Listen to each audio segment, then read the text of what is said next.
Mais je comprends pas, qu'est-ce qui se passe? Ça avance pas ce machin. Qu'est-ce qu'elle a la moto? Qu'est-ce que c'est que ça, réponse accélérateur? Hein? Réponse accélérateur street? Non mais...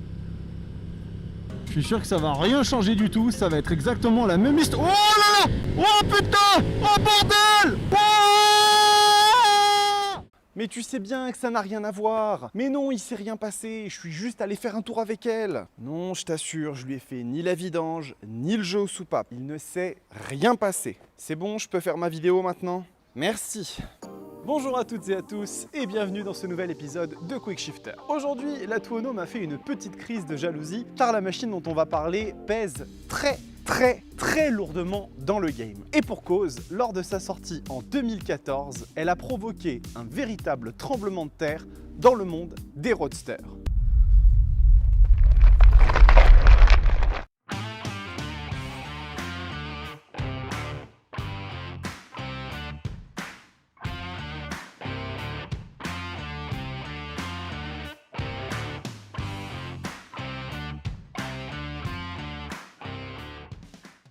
C'est bon, elles sont finies les secousses là? Sécurité avant tout. Bon, aujourd'hui on parle d'un truc complètement fou. Enfin en même temps vous allez me dire, depuis le début de la chaîne, la moitié des trucs dont on a parlé sont complètement barrés. Mais là, il y a quand même une petite particularité, vous allez voir. On en profite tout de suite pour remercier nos amis de chez KTM Paris qui nous ont fait l'immense amitié de nous prêter ce monstre. Je vous raconte pas la goutte au front en sortant de Paris avec ce truc là. Non, parce que cette moto là maintenant, elle vaut vraiment très cher. Donc KTM Paris, boulevard Beaumarchais. Ils sont beaux, accueillants, professionnels et en plus, ils proposent à la fois KTM et Husqvarna. Donc si vous en avez marre de rouler avec la même japonaise que tout le monde, direction KTM Paris. Ah, et si, j'en profite, l'abonnement, vous pensiez quand même pas que j'allais oublier. Mettez un pouce bleu sur la vidéo et surtout, abonnez-vous à la chaîne. Vous êtes maintenant plus de 200 à suivre les périples, les aventures, les pérégrinations et souvent les absurdités du monsieur devant vous. Et rien, j'ai bien dit rien, ne se dressera en travers de mon chemin pour essayer les machines les plus folles, les concepts les plus incroyables, les conneries les plus imprévues, tout ça pour vous. Un autre truc dont je souhaiterais vous parler, c'est le compte Instagram, roadsters_tv. Pourquoi c'est intéressant d'être dessus? Eh bien tout simplement parce que je poste souvent des photos en avant-première des machines qu'on va essayer, comme cette Superduke 1290. Bon, c'est quoi ce machin? C'est tout anguleux, c'est orange, c'est bizarre. Ceci est peut-être l'une des motos les plus folles des 10 dernières années. Il s'agit de la Superduke 1290R, ici dans sa 3e version sortie en 2020, mais le modèle de la Superduke existe depuis 2014. À cette époque-là, KTM décide de péter un énorme boulon et se met juste en tête de sortir un véhicule qui va complètement bouleverser la catégorie des roadsters. Déjà à l'époque, pendant les campagnes marketing, la machine portait le surnom de The Beast, la bête, et lorsque la fiche technique de la Superduke 1290 sort, c'est la panique totale à bord. Le bicylindre de la sportive RC8R est gonflé de 100 cm pour atteindre 1300 cm3 de cylindrée. On est sur 180 chevaux et surtout 14,7 mètres-kilos de couple. Ce sont des chiffres complètement hallucinants. En plus, la machine pèse 189 kg à sec, ce qui la ramène très proche du rapport poids-puissance de 1 pour 1. Et le 0 à 200 est annoncé en 7,2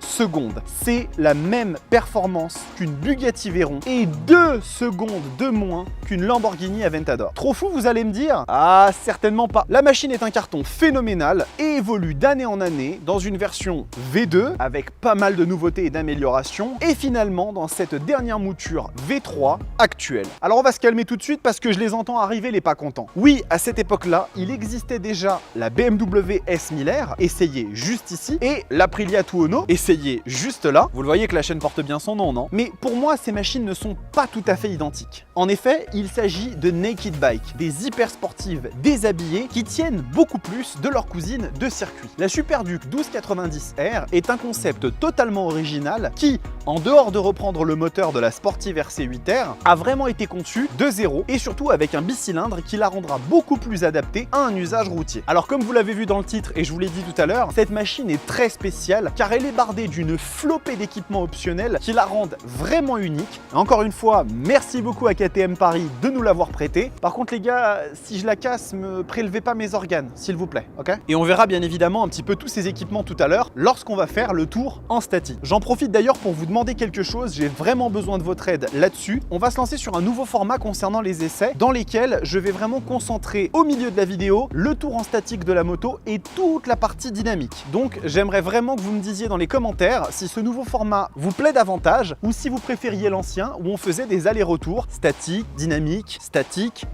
3 jours quête du Graal, 3 jours de voyage, 3 jours chez vous, 3 jours de voyage, 3 jours quête du Graal. Bref, on a assez discuté, je pense qu'on va aller prendre la moto qui va être beaucoup plus éloquente que moi sur le sujet. Allez, on se retrouve à bord de cette machine un peu folle qu'est la Superduc 1290 V3 version 2021.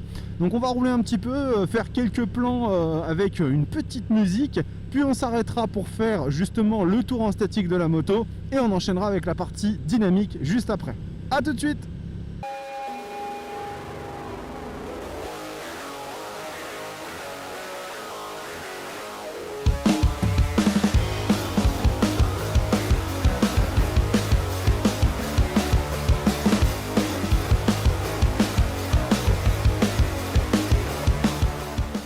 Allez, on se retrouve du coup pour ce petit tour en statique de cette superbe Superduc 1290R V3, assez unique comme je vous l'ai dit, on va le voir ensemble pourquoi.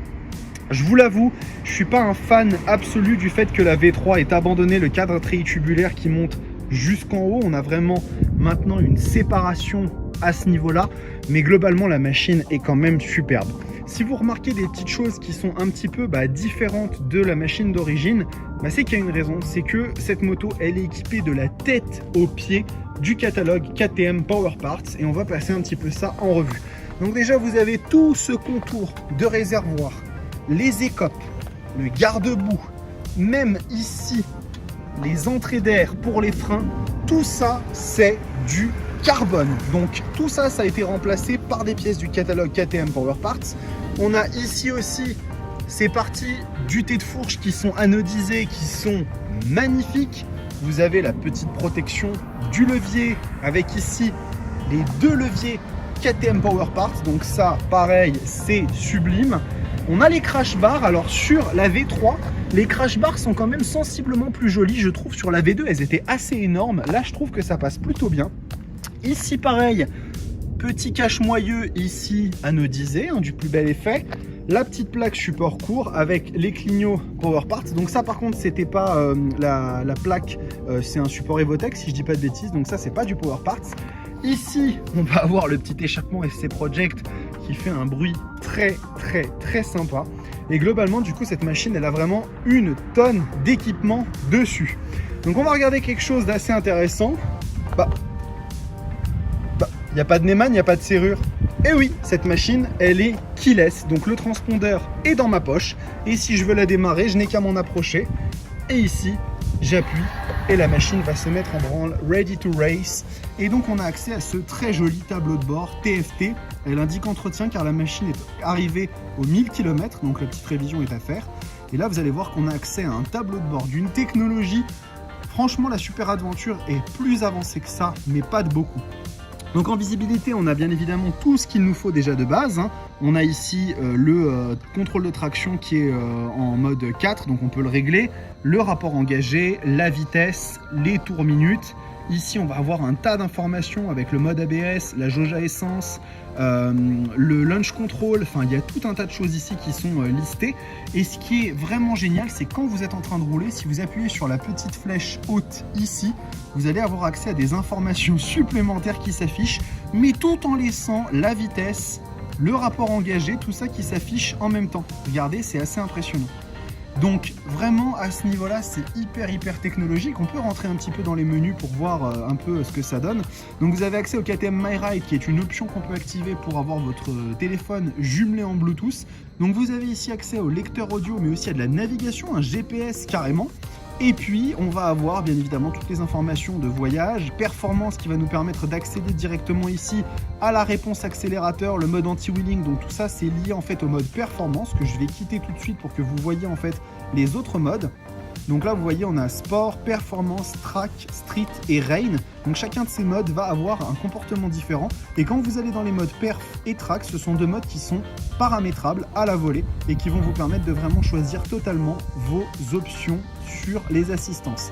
Donc dans les options, on va avoir tout un tas de choses aussi, hein. Le bouton personnalisable qui est juste ici et qui vous permet d'accéder à deux fonctions raccourcies de votre choix. Le Bluetooth, le type de casque que vous utilisez, le thème d'affichage, c'est vraiment du grand n'importe quoi. Cette bécane, en termes de technologie, elle est vraiment folle. Elle est splendide, je la trouve magnifique. Quoique, je suis quand même bien obligé d'avouer un truc. C'est qu'effectivement tout ce carbone la rend un peu trop sobre à mon goût. J'aime bien quand il y a des touches orange un petit peu plus prononcées, donc il y en a quand même sur les anodisés ici. J'aurais aimé un tout petit renvoi un peu plus prononcé. La signature lumineuse que je trouve vraiment splendide. Et puis finalement, il ne nous reste plus qu'à démarrer la machine. On y va, on va ébrouer le bicylindre de 1300 cm3.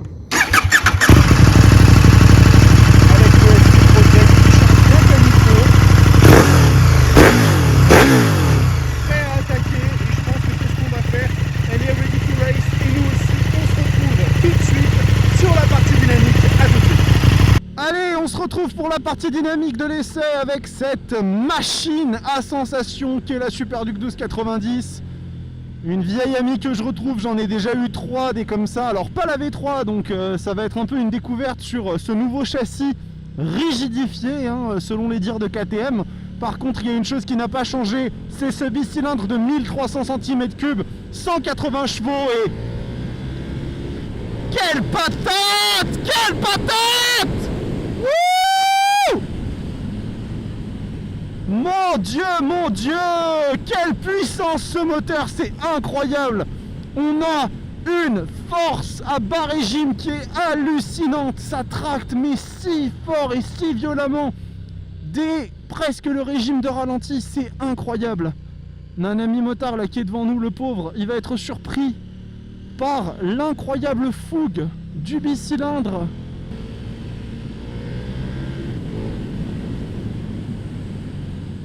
C'est incroyable.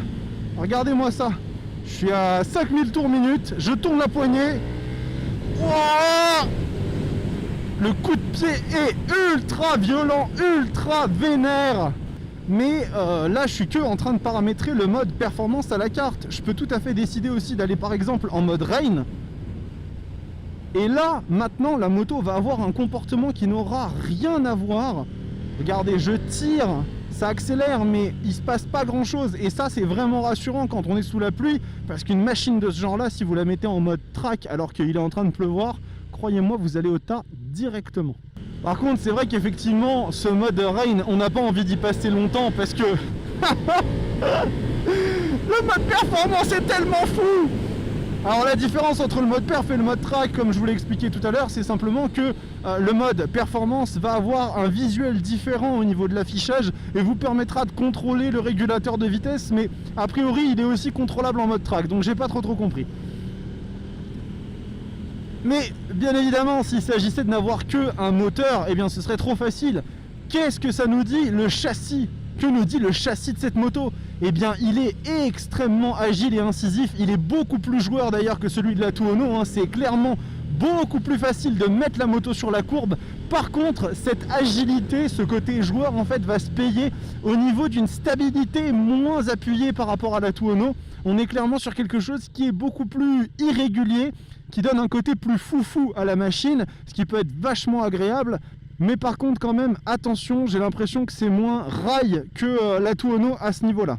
Par contre c'est vrai qu'en termes d'agilité, elle se pose là, il n'y a rien qui semble impossible à faire sur la moto. C'est aussi ça qui est agréable avec cette bécane, c'est qu'on a vraiment la sensation que tout est très facile dessus, tout se passe très facilement, c'est assez fou. Et clairement par contre le petit point concernant le châssis qui est beaucoup plus rigide. Alors effectivement, peut-être que ça permet d'attaquer plus fortement, mais j'ai pas l'impression que ça se fait au détriment d'un confort trop important. Moi j'en ai eu 3 des Super Duke, une V1 et 2 V2. La dernière V2, ça fait un certain temps que je l'ai eu, donc c'est vrai que je m'en souviens plus trop, et je suis peut-être mal habitué parce que j'ai la Tuono, mais c'est vrai que je ressens pas que ce soit horrible en termes de confort de roulage, quoi. En ce qui concerne le freinage, KTM a mis les petits plats dans les grands, puisque c'est du Brembo Stylema, donc ce qui se fait de mieux actuellement sur la plupart des motos de série, hein. La Panigale était équipée de ça. Donc par contre le feeling est un petit peu étrange, parce que sur les quelques premiers millimètres de la poignée, vous n'avez pas vraiment de ressenti, et après ça vient. Par contre ça freine très bien, et la machine elle s'enterre dans le sol sans aucun problème. Donc ça, il n'y a vraiment aucun souci à ce niveau-là. Bon, je vous propose qu'on se parle aussi un petit peu d'aspect pratique, puisque la Super Duke en fait est un roadster pur jus, ce n'est pas une naked bike comme la S Miller ou la Tuono. Elle est donc pensée pour être quand même plus confortable que ses cousines. Et en effet, au niveau de la position, déjà je suis sur une position qui est moins à l'attaque que celle d'une Tuono. Je suis un petit peu plus droit, les jambes ne sont pas exagérément relevées, je vous rappelle que je fais 1m89 et que pour le coup je ne me sens pas mal à l'aise sur la moto, et on est relativement plutôt à l'aise, hein. Finalement ça tombe très bien sous les mains, il n'y a pas vraiment d'appui sur les poignets, donc à ce niveau là aucun problème. Concernant l'ergonomie globale de la machine, au niveau des poignets déjà, donc que ce soit levier de frein, levier d'embrayage, ça passe très bien. C'est un peu plus ferme quand même que la Tuono au niveau de l'embrayage, et surtout quand vous passez les vitesses avec le quick shifter, on le sent un petit peu plus, c'est un petit peu plus ferme, mais ça passe bien, ça s'enclenche bien, donc il n'y a aucun souci à ce niveau là. Et puis après au niveau de l'ergonomie, comme vous le voyez, KTM ils ont fait un petit effort au niveau des commodos, ils ont changé un peu l'aspect des boutons. Alors c'est un peu décontenançant au début parce qu'on a beaucoup de boutons, mais on s'y habitue assez rapidement. Bouton du régulateur de vitesse, le bouton pour revenir en arrière, et puis la petite molette multidirectionnelle. Ici on a un bouton plus et un bouton moins qui servent soit à régler directement le contrôle de traction ou bien le régulateur de vitesse quand ce dernier est activé. Sur la droite on va avoir le warning, le bouton personnalisable C1 et C2 qui vous permettent d'y affecter une fonction que vous souhaitez. Ça peut être le mode de conduite, ça peut être l'ABS Super Mode, c'est vous qui choisissez. Le petit bouton pour la verrouiller et pour la mettre sur le Neyman, bouton de démarrage, il y a tout. On a des warnings, on a une jauge à essence, on a tout ce qu'on veut sur cette moto là. C'est vraiment en termes de roadster un de ceux qui pensent le plus au quotidien, et ça là-dessus chapeau KTM, parce qu'il y a un mariage entre le côté très sensationnel du véhicule avec un moteur complètement malade, des performances qui sont hallucinantes, et aussi un côté finalement roadster 600-800 cm3 quotidien, et ça c'est super agréable finalement. C'est ça qui fait une énorme différence entre la Super Duke et la Tuono et d'autres roadsters de ce genre là, c'est que la Tuono va être vraiment une diva italienne 100% pur jus, qui ne va pas s'offrir sans concession et qui va être un petit peu exigeante, et vous donner par contre un vrai plaisir dès que vous commencez à lui taper un peu dedans. Dans la moto, je précise, la Super Duke c'est la bonne copine. C'est vraiment arrête de te prendre la tête, arrête de te prendre au sérieux, je vais te donner des sensations, tu vas kiffer. Et c'est ce côté là, c'est un côté joueur, c'est un côté fun. KTM ça a toujours été des machines qui sont connues pour donner la banane dès qu'on se met dessus et qu'on les conduit, et là ça n'y échappe pas. Concernant la chauffe du véhicule, ça chauffe un peu, mais pas de quoi fouetter un chat, surtout quand on a essayé Tuono et Panigale, ce sont des machines qui chauffent beaucoup plus. Salut à toi ami motard. Ça chauffe un peu, on le sent au niveau des mollets notamment, que ça dissipe un peu, mais le moteur étant très exposé, vous n'allez pas vraiment perdre une jambe dans le process. Un petit point concernant l'agilité du véhicule qui est tout bonnement sensationnel, c'est vraiment un vélo, et ça pour le coup ça se ressent directement. La machine elle est hyper légère, elle se manie hyper facilement, ça pour le coup c'est vraiment exceptionnel, donc très bon point là-dessus sur la Super Duke 1290. Niveau consommation c'est du grand délire, cette machine consomme en moyenne 6 litres 8 au 100. Je vous rappelle qu'on est sur un roadster de 1300 cm3 avec un bicylindre qui sort 180 chevaux et plus de 14,5 m/kg de couple, et pourtant on tourne en usage mixte à 6 litres 8 au 100, c'est hallucinant. Finalement, concernant le duo sur la Super Duke 1290, vous avez une selle qui est pour moi loin d'être négligeable, parce qu'elle est quand même beaucoup plus grande que sur la plupart des très gros roadsters de ce type là. Encore une fois, des trajets de 400 bornes avec ne seront vraiment pas l'idéal, mais par contre, ça reste pour moi peut-être la meilleure alternative. Si vous voulez faire un petit peu de duo avec votre copain, votre copine, avec des potes, ce sera vraiment pour moi ce qu'il y a de mieux. Et puisque les aspects pratiques sur un véhicule de ce genre c'est important, mais que ça reste quand même le moteur, le cœur de tout, je vous propose qu'on se refasse une petite session. Wouh! C'est hallucinant! Incroyable! Incroyable! Ce moteur est d'une force exceptionnelle. C'est vraiment un plaisir de tous les instants de conduire ce truc.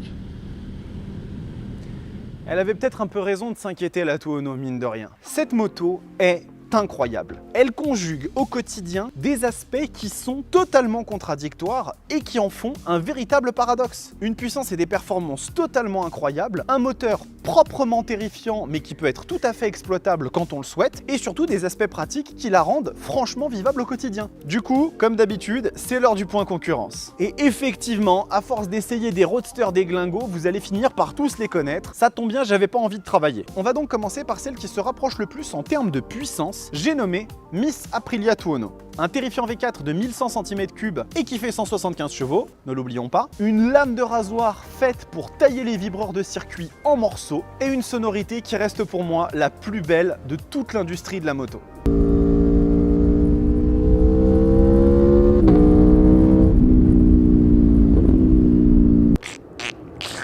Je suis désolé, mais à chaque fois que j'entends ce son, Mais ça chauffe, ça consomme, c'est pas confortable, c'est du plaisir à l'état brut, mais vous allez devoir le payer au quotidien. Par rapport à la Super Duke, la Tuono sera beaucoup plus rassurante sur l'angle et incisive, mais par contre, elle sera moins joueuse et moins polyvalente dans toutes les autres situations. On est à 16 300 € pour la version RR standard et 19 400 € pour la Factory avec les suspensions Öhlins. Ensuite, bizarrement, l'Italie a décidé d'être super méchante avec les roadsters, et ce ne sera certainement pas la Ducati Street Fighter V4 qui va me contredire. On est donc sur la même architecture que la Tuono, un V4. J'aime moins le son quand même. 208 chevaux, ce qui la met largement au-dessus de tout le reste, et une technologie à s'arracher les cheveux. D'ailleurs, savez-vous que la Street Fighter V4, pour montrer à tout le monde qu'elle est la meilleure de la classe, désactive 2 de ses 4 cylindres lorsque vous roulez en ville en dessous d'une certaine vitesse. Oui, quand vous êtes en dessous de 50 km/h en ville, vous n'avez que 2 des 4 cylindres de la machine qui sont allumés, ce qui fait qu'elle se comporte comme un bicylindre. Je trouve ça formidable. Et votre banquier aussi va trouver ça formidable. 19 990 € pour la version standard et 22 900 € pour la V4S avec les suspensions pilotées. On prend chèque, espèce, carte bleue, ticket resto, carte Pokémon, investissement montant. Finalement, on passe de l'autre côté de la Manche avec la Triumph Speed Triple 1200 RS. J'ai dit que la Tuono était la plus proche en termes de puissance, alors qu'en fait c'est celle-là. Ouais, ça va, foutez-moi la paix, j'ai le droit d'être de mauvaise foi. On se retrouve donc avec un moteur de 1200 cm3 qui envoie 180 canassons.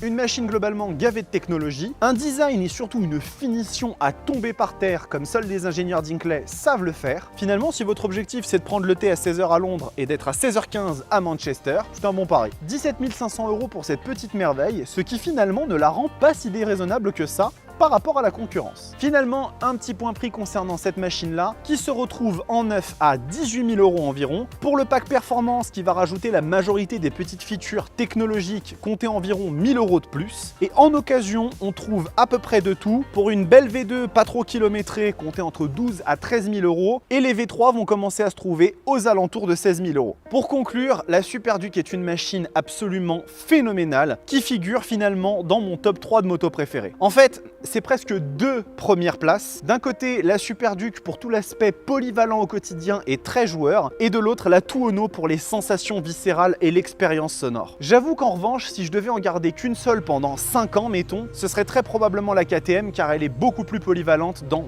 beaucoup de domaines. Et donc, vous connaissez maintenant 2 de mes 3 motos préférées, mais quelle est donc la 3e? Eh bien pour cela, il faudra vous abonner à la chaîne. Ninja du forçage!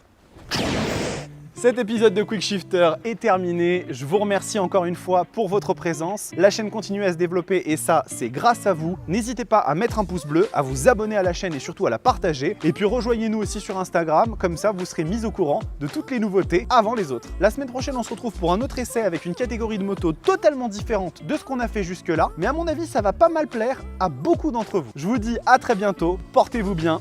Ciao!